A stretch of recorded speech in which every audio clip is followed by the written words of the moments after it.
હાલો નમસ્કાર મિત્રો, મારા નવા વિડીયોમાં આપ બધા દર્શક મિત્રોનું હાર્દિક સ્વાગત છે. બધા મજામાં હશો. તો આજે મિત્રો બનાવીશું એક નવી રેસીપી. તો કે આપણે વાડીએથી લાવ્યા છીએ આ બળગલીની ભાજી. અહીંયા અમારે બળગલી કે પણ આ લૂણીની ભાજી અને ખૂબ જ શક્તિશાળી ભાજી આ.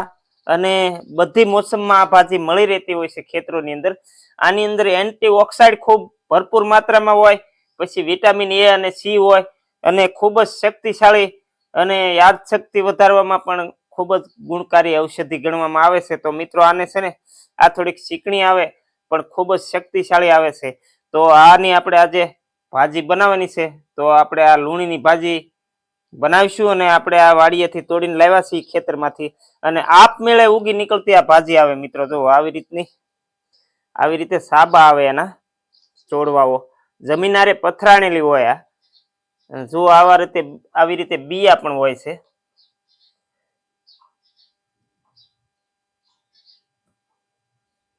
તો મિત્રો આપણે પેલા આ ભાજીને ખૂટવાની શરૂઆત કરીએ. તો કઈ રીતે ખૂટાય? તો આના જે પાંદડા હોય એ ખૂટીને આપણે આવી રીતે ખૂટવાના હોય છે, કુણા કુણા પાંદડા. અને બી વાળા પાંદડા હોય ને ડાંડલી ને એવું, એ આપણે આવી રીતે કાઢી નાખવાની હોય છે.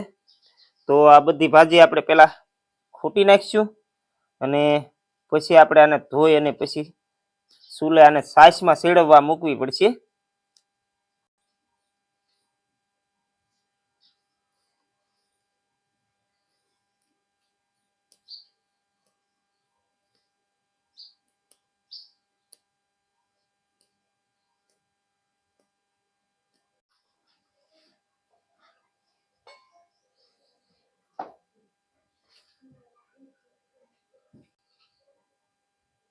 હાલો મિત્રો, આપણે ભાજી જો ખૂટી નાખી આવી રીતે. આ બધા પાંદડા ખૂટી નાખ્યા અને હવે આપણે ચૂલે જઈ અને છાશની અંદર આને સડવા માટે મૂકવાની છે.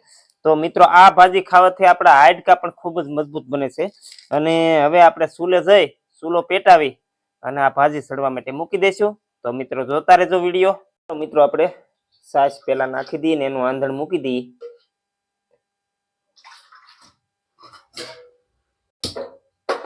ચાલો મિત્રો, ચૂલો પેટાવી દીધો. આપણે તપેલું મૂકી દઈએ અને આનું આંધણ આવી જવા દઈએ.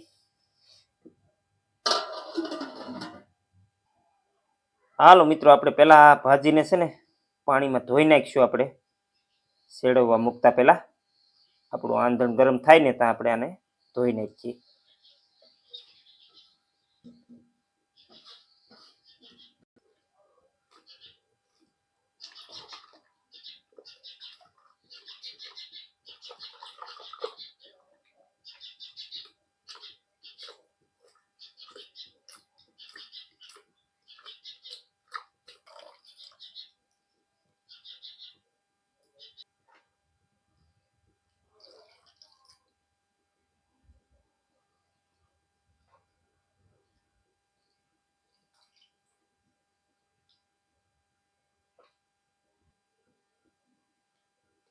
ચાલો મિત્રો, જોઈ લઈએ આપણે આંધણ આવ્યું કે નહીં એમ. જો મિત્રો, આ છાશનું આંધણ આવી ગયું છે. હવે આની અંદર આપણે ભાજીને નાખી દઈશું. આવી રીતે છાશના આંધણમાં આને સડવા મૂકી દેવાની આપણે. અને મિત્રો આ ભાજીને સડતા વાર ન બહુ લાગે, કારણ કે છાશ ગરમ થઈ ગઈ છે. ચાલો મિત્રો, આપણે બધી ભાજી નાખી દીધી. હવે આને હલાવી નાખીએ. હવે આમાં સ્વાદ પ્રમાણે મીઠું નાખી દઈએ.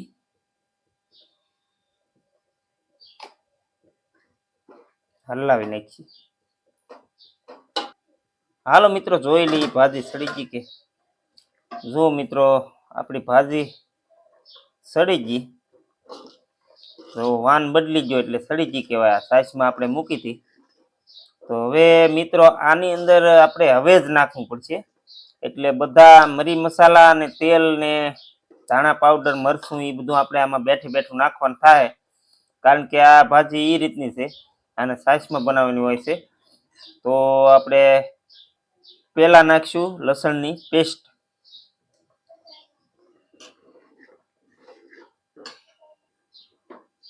હાલો મિત્રો, હવે તૈયાર કરવામાં મરચું નાખ્યું આપણે. હવે નાખીશું હળદર, ધાણા પાવડર, થોડીક હિંગ નાખી દઈ, મિક્સ કરી દઈએ આપણે. હાલો મિત્રો, હવે તૈયાર થઈ ગયું, આપણે ભાજીમાં નાખી દઈએ.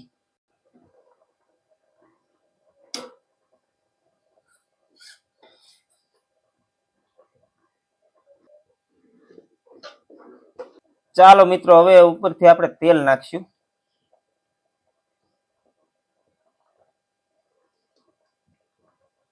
થોડુંક જીરું નાખી દઈએ.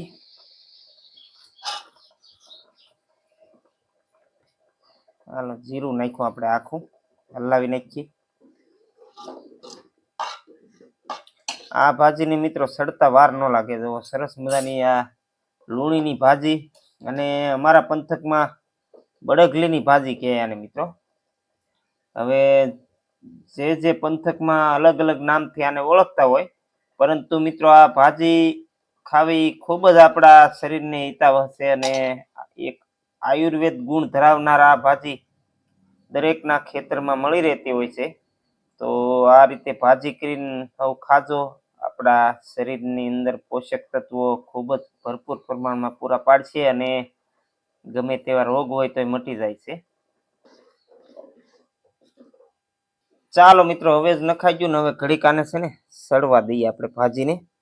અને હવે આપણી ભાજી તો કમ્પ્લીટ જ થઈ ગઈ છે, પરંતુ આપણે આને થોડી વાર રહેવા દેવી પડે.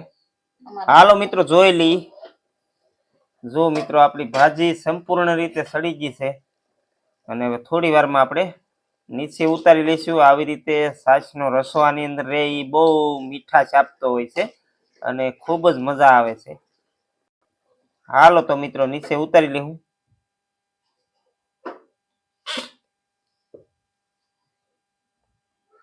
જો મિત્રો, સરસ મજાની ભાજી અને આપણી સંપૂર્ણ રીતે ભાજી સડી ગઈ ને. હવે આપણે થોડી વાર પછી જમી લઈશું.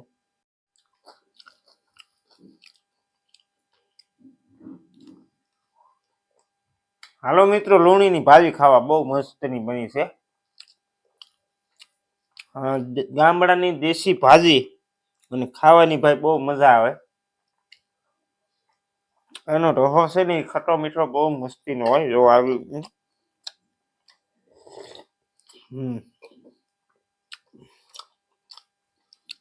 1 નંબરની ભાજી આ. તો મિત્રો, ગામડોની અંદરથી આ ભાજી મળી રહે ખેતરોની અંદર, તો ગોતીને બનાવજો, બહુ મજા આવશે. અને આપણા શરીર માટે પણ બહુ એક ઔષધિ સમાન આ ભાજી છે મિત્રો. તો હવે આપણે જમી લઈશું, અને આવા નવા વિડીયો જોવા માટે મારી ચેનલને નવા હોય સબસ્ક્રાઈબ કરજો. અત્યારે સૌને સીતારામ, જય જય રામ.